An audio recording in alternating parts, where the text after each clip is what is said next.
everybody, my name is Mr. Francy, and welcome back to Mr. Francy Reads. Today we are doing a reading vlog. I am talking all the books that I have read from the 1st to the 9th of February 2023. Yeah, I'm doing like a midweek check-in point for the second week, but I have time. I have the energy, so why not take advantage of it? Alright, let's begin.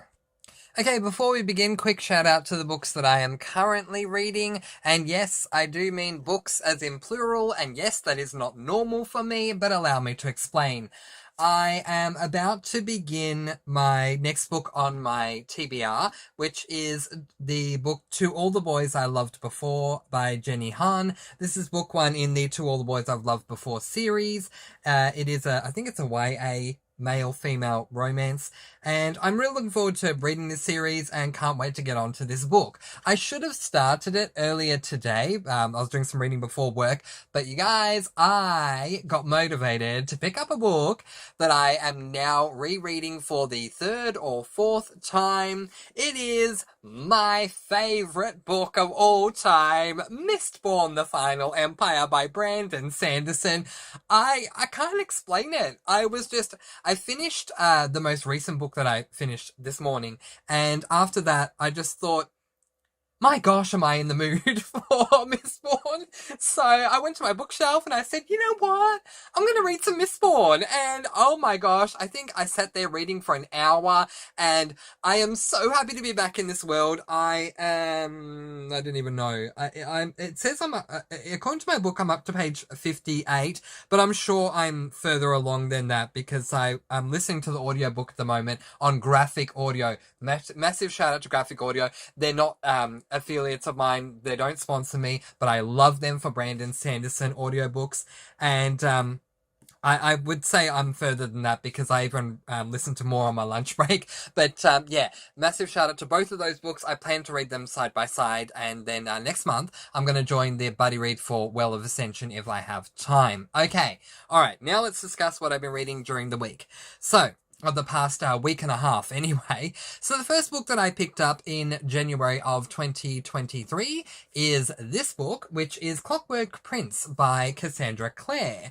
This is a YA fantasy, and I gave this book, I'm trying to remember what I gave this book, 4 stars. Okay, so not really a lot I can tell you about the premise of this book because it is book number 2 in what I feel is like chronologically the first series in the Cassandra Clare Shadowhunters universe.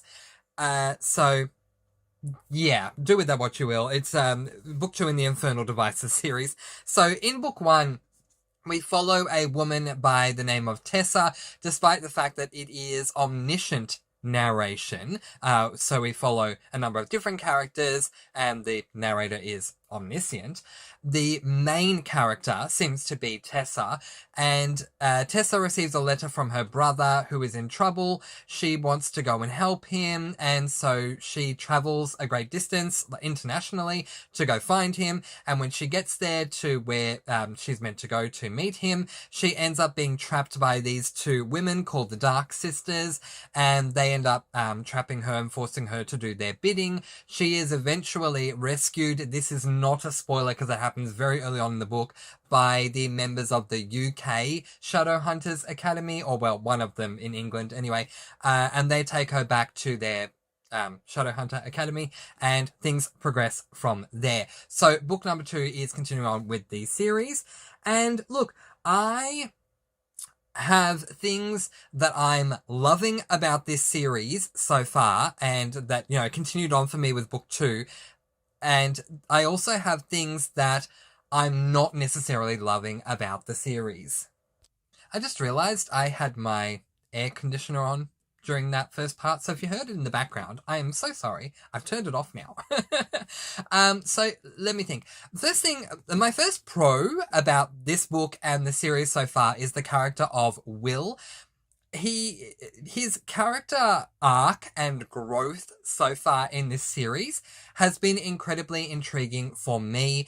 He is a character that is incredibly layered. Upon first glimpse of this character, he comes across as being rude, mean, nasty, and yet also standoffish. And then you find out that there are many reasons that he has become the man that he is. And the more the layers are peeled back with this character, the more and more I'm intrigued by him. So Will goes through an incredibly personal journey in this second book that I absolutely loved.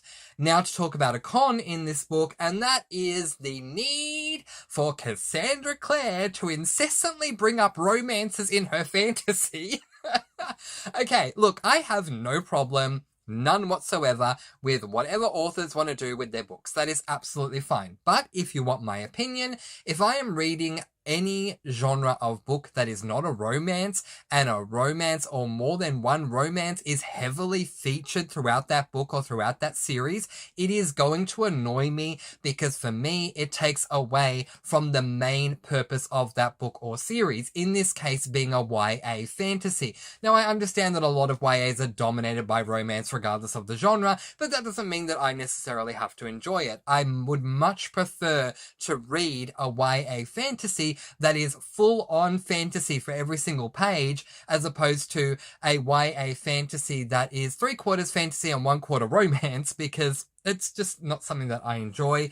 And Cassandra Clare, with all the books that I've read of her so far, whilst overall I do like her as an author, so please don't get me wrong, I think Cassandra Clare is an author that I enjoy reading her works. Do I think she is the best writer who writes with the most incredible writing style, and everything that she writes is incredibly thought-provoking, and she has such amazing and beautiful lyrical flowery writing? No, absolutely not. But do I enjoy what I read from her? Yes, most of the time. But my problem is that it doesn't matter which book it is that I've read of her so far, in all of the ones that I've read so far, we're heading towards something in any of these books to do with what's going on with the fantasy side of the book, and then that just comes to a complete pause, a complete stop and standstill, so that we, the reader, can take the time to appreciate, from the perspective of the female character, just how gorgeous the eyes or other features of the male that she's interested in is. And that really annoys me. With the Mortal Instruments series, it was, what was her name? I can't believe I've forgotten the main character's name, and I love the series so much. But anyway, it's just eluded me for the moment. But I remember the main character was in love with a guy named Jace. And seriously, we would stop whatever we were working towards on the fantasy side just so we could spend time with her, staring into his gorgeous golden eyes. And it would just annoy me, because all I can think is, but we have so much to do. Why are we spending time looking into his eyes when we have to do this? It makes no sense to me. And it seems to be the same thing with Infernal Devices. So I don't appreciate that. Something I do appreciate that I can say strongly and confidently I no longer see as a spoiler, so I'm going to tell you. If you have read the Mortal Instruments series, or if you've seen the TV show Shadowhunters, I've done both. I love the show so much. I like the series quite a lot. If you like Magnus appears in Infernal Devices a number of different times. And I just really appreciate that. I delight in each and every moment when Magnus makes an appearance. He does it a number of times in book 1 and a number of times in book 2 does he come up. And not only do I love that he is there because I love Magnus as a character, he is one half of my all-time favorite couple in this universe, which is the couple, the shipping term Malik, Magnus and Alec. Alec being my favorite character of all time in this universe. But every time Magnus has made an appearance to this point, something interesting is accompanying his appearance in the book, in any book. So book 1 and book 2. So I'm really, really appreciating that. Another con for both books 1 and 2 is they're very long, and sometimes I get a little bit impatient with the length. I just want the book to be done already so that I can move on to something new. I don't generally read more than one book at a time. At the moment with Mistborn and To All the Boys I Loved Before, that's very far from the norm for me. But so that does annoy me that it's so long, and I don't feel it needs to be. If we can cut out all of the romance stuff, which we can't because it makes the books appear more well-rounded, and that's fine. But if we could, then it would be a decent length. But yeah, anyway, those are my thoughts and feelings on that at the moment. I tried to give as much detail as I can with each of these books because when it comes to the monthly wrap, I really don't have a lot of time. But that's my thoughts so far. I end up giving book number 2 4 stars, and I'm looking forward to reading book number 3. So the next book that I read, in the second book that I read in the month of February, is this book, Here's to Us, by Becky Albertalli and Adam Silvera. If you thought I gushed a lot with Clockwork Prince by Cassandra Clare, how much time do you have for me to gush about this book? Oh my gosh. Okay, stats first. So this is a YA LGBTIQ plus male romance contemporary. Yes, I need to get all of that out there so everyone's aware it is LGBTIQ plus in the form of male. It's a romance, but also a contemporary. And the reason that I cannot decide between romance or contemporary is because it's definitely both. This is book number 2 in a duology that is the What If It's Us duology. I read book 1, What If It's Us, last year, and was really excited and eagerly anticipating this book. And there are times when I eagerly anticipate books and they let me down, or my thoughts and feelings on them were correct. But in this particular case, I was so eagerly anticipating this book that the amazing thing is, even though, despite the fact that I was so eagerly anticipating this book, it exceeded my already overly eager anticipation, it was better than I could have imagined. So, if you are someone who wants to try and dip your toe into or read more LGBT male books, I highly recommend Adam Silvera. I could talk about him all day. I've done a very in-depth review on my thoughts and feelings about this book, but particularly on Adam Silvera over on my Goodreads, so feel free to go and check that out. The premise of the series, at least in book 1, is that we follow 2 boys, Arthur and Bendito, and Arthur has gone to a branch of his mother's law firm in New York to be an intern there during the summer, while his mother is also there during the summer. So they're just there for the holidays. And Bendito lives in New York. Arthur is sent on an errand to go to the post office, and while he's there, he meets Bendito, who is sending his ex's boyfriend's things back to him via post. While they're there, they have an instant sparking connection, and then they are stopped because of I can't think of the word right now. What's that thing that when out of the blue, a big something just happens, like a big parade or whatever happens out of the blue. I can't think of what the word is, but anyway, hopefully you know what I mean. That happens, which kind of distracts them. They enjoy the moment together. They then part ways. They don't swap information. They both regret it, and they spend the rest of the book trying to find each other. When they do, it is the most adorable romance that I have experienced in a very long time. In book number 2, book number 1 ends in a way where can I say spoilers? It's really tough for me because I need to go back to doing reviews because I have so much I want to say about this series, let alone book 2. But book 2 ends in a way that it definitely needed a book number 2. And Book number 2, keeping it spoiler free, gave me absolutely everything I wanted from book 2 and more.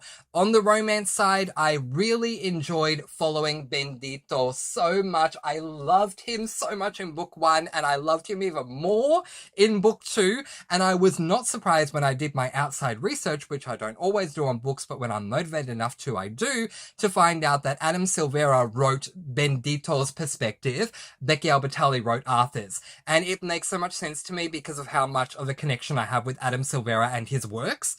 So let me quickly just jump into the contemporary side. Adam Silvera on his own, despite the fact that he partnered Becky Albertalli for this particular duology, Adam Silvera on his own, when he writes male contemporaries, writes hard-hitting male contemporaries.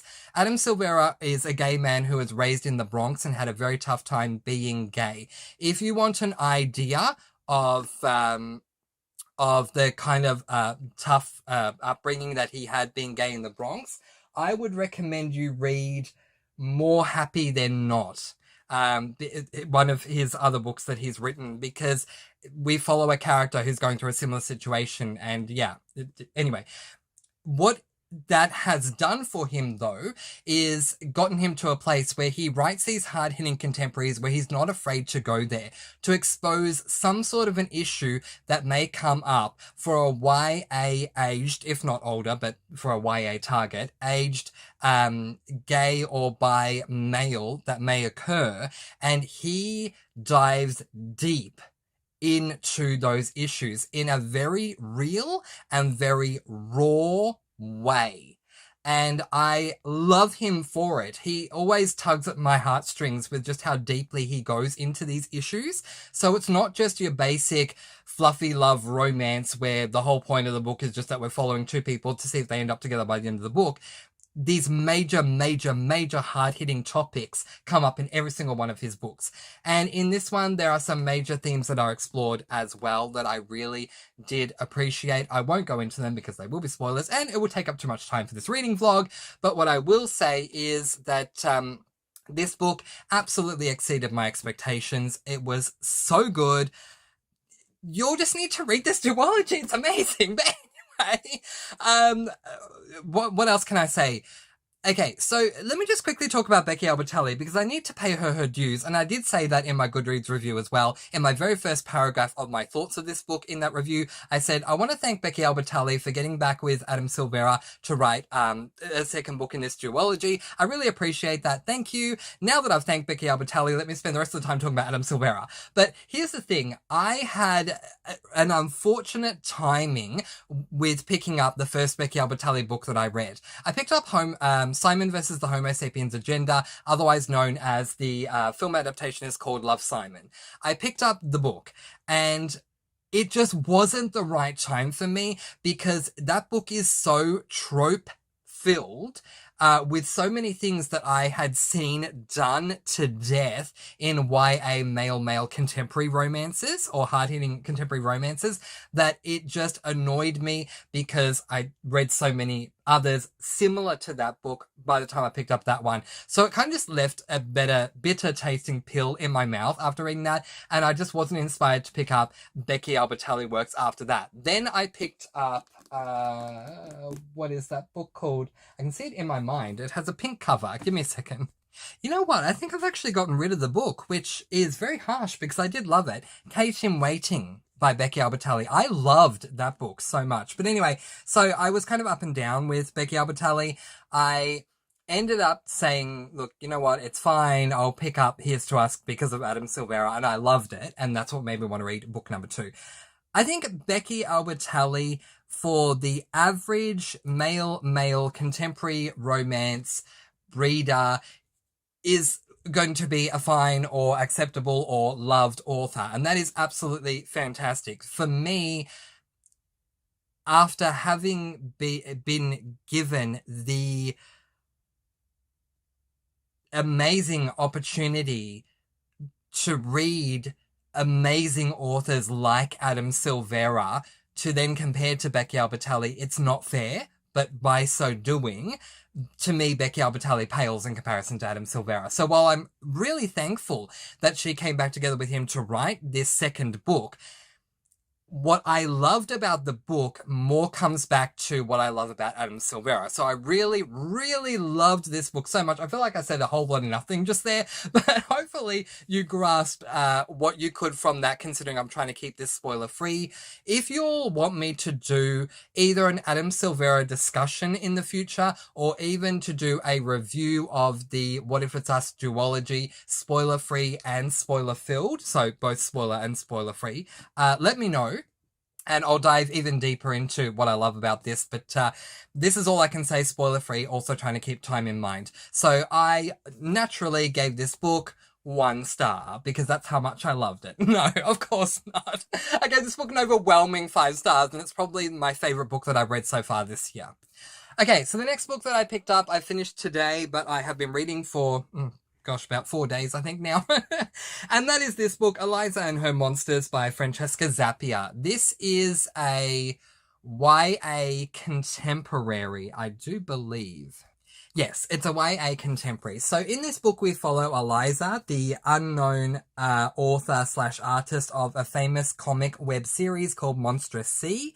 However, Eliza loves and lives in this world so much that she doesn't have a care for or need of the world that goes on around her. One day she helps a new kid, Wallace, who has been bullied by other kids at the school. The pair form a friendship, and Eliza may even be interested in more, but when she discovers that he is a huge fan of Monstrous Sea, how will she keep the fact that she is the center of a secret, that she is the creator a secret, and will it tear them apart if he finds out? So there's your premise. Now let me dive into my thoughts on this book, because I loved this book so much also, but for different reasons. This book is an amazing look into introversion and introspection. As someone who on autopilot is rather introverted. I know. On BookTube, I come across as an extroverted person, but when you're just talking to a camera, that is very easy to do. In life, in a crowd of people, I am extremely introverted, believe me. And someone who writes here and there, writes books when I get the chance. It is a hobby of mine. I related to Eliza on such a deep level. So Eliza is someone who would prefer to be invisible. She does not want to go to high school. Then again, I don't know a lot of people who did want to go to high school during that time, but more to the point, she doesn't want to be seen by anyone. She doesn't want to live in this physical reality world of ours. She wants to live in the world she has created of her web series, Monstrous Sea, and everything and anything that she likes or thinks about relates back to that series. Now, unbeknownst by her parents, Eliza has done very successfully with this webcomic series. She's made a ton of subscribers online. She's made a lot of money online. Her parents are wondering how Eliza's going to get to college, because they have to save up a lot of money unless Eliza gets a scholarship. But what they don't realize is she has more than enough money to pay for college herself a couple of times over, because that's how successful her webcomic series is. But no one knows that she's the creator, because she publishes under a pen name, which I'm used to with Cozy Mysteries, but still, even with Cozy's, we know who the actual author is. But yeah, Eliza doesn't want people to know who she is, so she publishes under that pen name. Anyway, so as I say, with the premise, she ends up meeting this guy, Wallace, and they have the single most adorable relationship I have ever seen. You guys, this is how the pair of them communicate. They pass notes to each other. Now, that may not be a new concept. People have been passing notes in the classroom from when I was a child, going to what we in Australia call primary school, and you in America may call elementary school. This is very normal. But how normal is it to see people passing notes to each other no matter where they are? And that's what Eliza and Wallace do. Wallace doesn't talk a lot at all, and there's a reason behind that the story delves into the further in to the story you go, and I appreciated it more and more as I got to find out his backstory. But because Wallace doesn't talk a lot at all, the only way he is comfortable communicating with anyone, especially Eliza, is to write notes, and she'll respond in kind by writing back to him. Wallace has attempted to write notes to many people, and many people, fluff him off because they don't have the patience and they just think he's being silly. But Eliza, of course, takes the time to get to know him and respond to him in the way that he wants to be responded to. And they form a wonderful friendship. And Wallace and Eliza continue to help each other through many different things, one of them being how extremely introverted they both are. And eventually Eliza finds her way to not only realize, but appreciate the world around her, which I truly loved. There is a lot more that I could say if I could talk spoiler free, but I can't. So just quickly, my thoughts and feelings are that, again, this is a wonderful book based on purely the plot itself. I loved the plot. I love the characters. I think that the book is a fantastic book and I had an enjoyable time reading it. But delving in deeper than just, surface level, this is a wonderful exploration into introversion and introspection. I think that Francesca Zappia either is an extremely introverted person herself, or she's done more than enough research to be able to depict it as accurately as she has. I definitely felt not only that I could relate, but I felt like I saw myself in both Eliza and Wallace with certain aspects of my life. And certainly with my writing, there was times when even though I live in the physical reality, clearly, I would be living through the characters in the world of my books. And because it was better than the life that was going on around me. So I can definitely relate to that. I felt like a mirror was held up to me, at least in my past. I am still introverted to whatever degree now, but I was even more so in the past. So it's a YA contemporary. That makes sense. I very much appreciated seeing my younger self in both Eliza and in Wallace. I just think all in all that this book, for the study of introversion and introspection, is so incredibly well done. And I have to praise Francesca Zappia's name for that. If you are introverted or know someone who is and want to understand it more, I highly recommend reading it because of how accurately it is portrayed in the book. But as far as just the premise of the book, the plot of the book and the characters, it is a really, really, really fun read.